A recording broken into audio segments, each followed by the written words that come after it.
Nos anos 1930, quando as negras nuvens da guerra se reuniram novamente nos céus da Europa, a União Soviética, sob o comando de Joseph Stalin, tentava demonstrar sua excelência técnica ao mundo, especialmente no ar, onde os soviéticos estabeleceram vários recordes de confiabilidade para aviões. Para demonstrar o quão longe o bloco soviético havia chegado culturalmente, alguns desses esforços recorde incluíam uma pilota mulher e uma equipe de aviação, e nenhuma era mais conhecida do que Marina Raskova. Oficialmente conhecida como Amélia Earhart da União Soviética, Raskova foi a primeira mulher qualificada como navegadora no Exército de Aviação Soviético em 1933 e fez parte das tentativas de recordes de mulheres aviadoras, que a levaram a voar mais de 10.300 quilômetros em um bombardeiro DB-2 superior. Isso lhe garantiu status de fama na União Soviética e, o mais importante, influência sobre Stalin. Porque, quando a guerra finalmente cresceu entre a União Soviética e a nação e a Alemanha, Raskova veio a Stalin com um plano para que as mulheres se juntassem a AOS homens na luta contra os fascistas. Este plano se tornou um dos mais conhecidos esquadrões voadores da Segunda Guerra Mundial. Mulheres da Noite. Bem-vindo às guerras do mundo!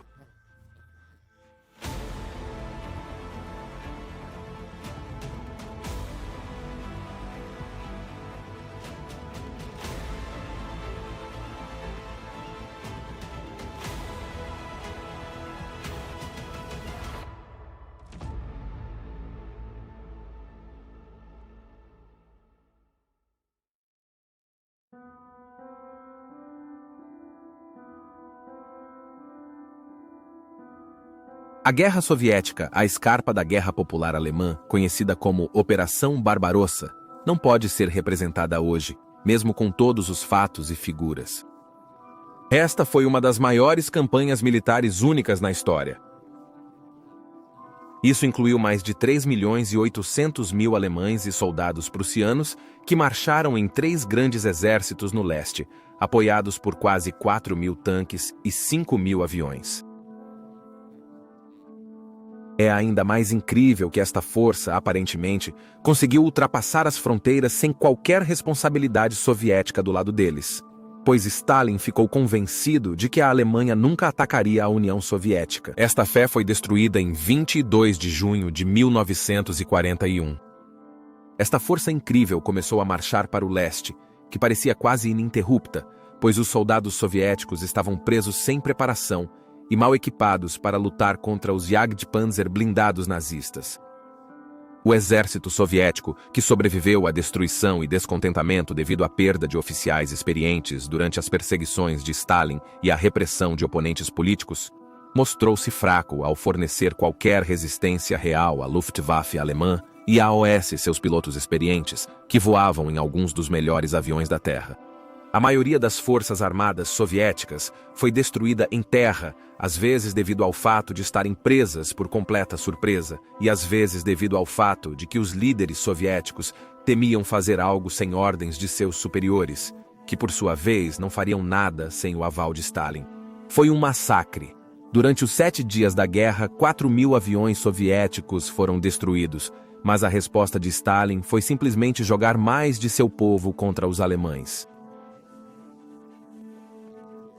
Os números pareciam mais importantes para ele do que um treinamento adequado ou equipamento, e para alcançar esses números, ele convocou o patriotismo dos povos soviéticos para lutar contra os invasores fascistas. Assim, na União Soviética, a Segunda Guerra Mundial ficou conhecida como a Grande Guerra Patriótica, e de todas as cidades, os homens competiam para se inscrever no front, seja por sua fé em seu dever, seja por medo das consequências para eles e suas famílias, se não conseguissem. Mas os homens não estavam sozinhos, pois havia muitas mulheres que começaram a exigir que elas também pudessem servir a sua pátria em papéis de combate. Logo após, campanha significativa ocorreu para o escritor, com mulheres buscando unir-se a AOS homens contra nazistas, porém a maioria não foi aceita. No entanto, havia uma mulher que estava pronta para lutar, mas não era tão fácil afastá-la, pois ela conhecia Stalin. Isso, é claro, é Marina Raskova.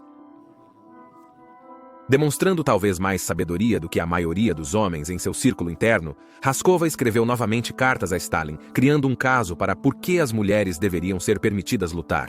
Considerando que não é apenas uma guerra entre nações, mas também entre fascismo e socialismo, talvez a batalha mais importante, de acordo com ambas as ideologias, ela argumentou que seria tolice não incluir cerca de 50% da população na luta.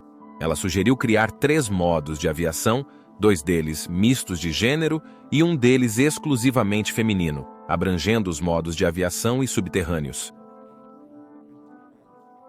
Com o nome de 588º Bomba Noturna, essa unidade foi concebida para missões de agressão noturna, cujo principal objetivo era impedir que tropas alemãs e acéfalas descansassem durante a noite, quando a maioria das grandes operações havia parado. Isso também permitiu destruir os corpos inimigos. Isso também levou à manutenção e abastecimento de tripulações alemãs, pois eles se concentraram em tentar atirar nos aviões soviéticos, aumentando sua capacidade de funcionar. Além disso, o impacto psicológico dessas missões aumentava a eficácia dos inimigos mortos, pois a disciplina e a moral se desintegravam devido à falta de descanso e ao medo de quando a próxima ofensiva aconteceria. Em 8 de outubro de 1941, Stalin concordou em permitir que regimentos aéreos femininos fossem criados. Agora, o 588º Regimento precisava encontrar um avião para suas necessidades, e isso foi feito na forma de um pequeno e inesperado treinador, conhecido como o Polikarpov U-2.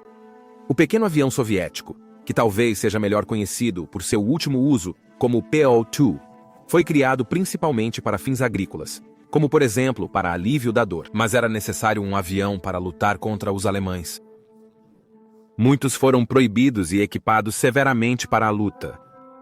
Com uma velocidade máxima de apenas 94 km/h, uma bomba de apenas 349 kg e frequentemente apenas uma pistola para defesa, pensar em usar esse avião para lutar contra os temíveis lutadores da Luftwaffe deveria ter sido uma terrível escolha para as infelizes pilotos que o escolheram para voar nesses sombrios e cedo.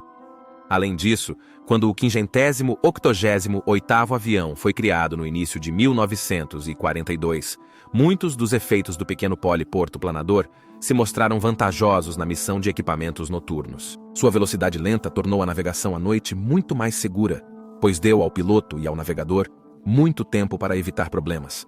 E seu pequeno motor era bastante silencioso, o que significava que os alemães muitas vezes não ouviam que eles estavam chegando até que eles atirassem. Quanto ao seu pequeno policoporto, o objetivo principal da 588ª era destruir a capacidade do inimigo de descansar e se preparar para as próximas batalhas, e com sua crescente capacidade e precisão insatisfatória, essas pequenas bombas eram suficientes para manter os alemães na borda, olhando para o céu à noite pelo som de um motor de baixa potência ou a silhueta preta de um planador.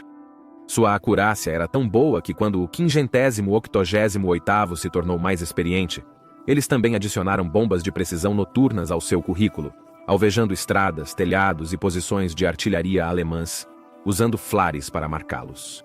Eles eram realmente pilotos da era de encontros e cargas, voltando para a habilidade e sabedoria, em vez de tecnologias.